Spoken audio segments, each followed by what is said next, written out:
आज का हमारा विषय है संज्ञा। संज्ञा जिसे इंग्लिश में नाउन भी कहते हैं। किसी भी वस्तु, व्यक्ति, स्थान, भाव इत्यादि के नाम को ही तो संज्ञा कहते हैं।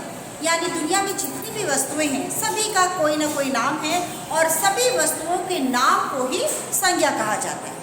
तो मैं आज आप लोगों को संज्ञा बता रही हूँ और उसके साथ साथ मैं ये बताना चाहती हूँ कि किस तरह से हम संज्ञा के जो 5 भेद हैं उसे एक छोटे से ट्रिक के द्वारा याद रख सकते हैं। तो उसे याद रखने के लिए मैंने एक ट्रिक बनाया है जिसे कहते हैं संज्ञा के 5 भेद के जो नाम है उसे मैंने उसका नाम रखा है पीसी मासी।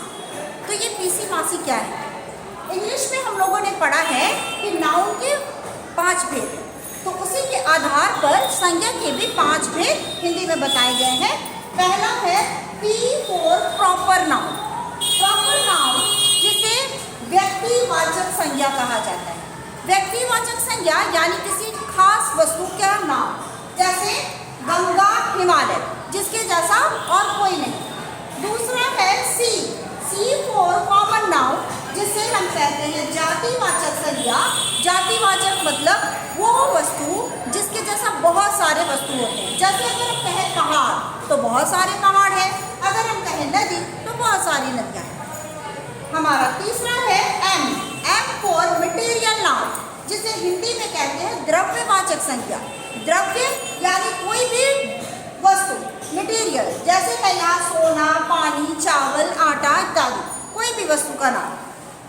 चौथा है A फॉर एब्स्ट्रैक्ट नाउन।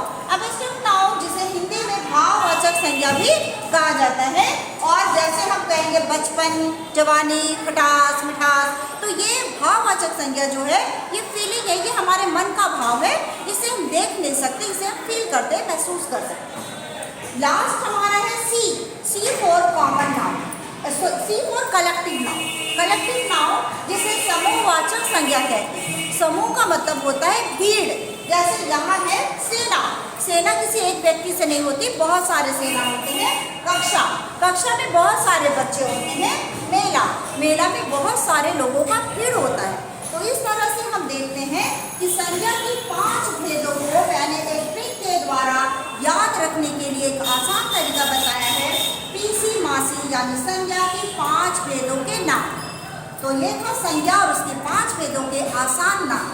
धन्यवाद।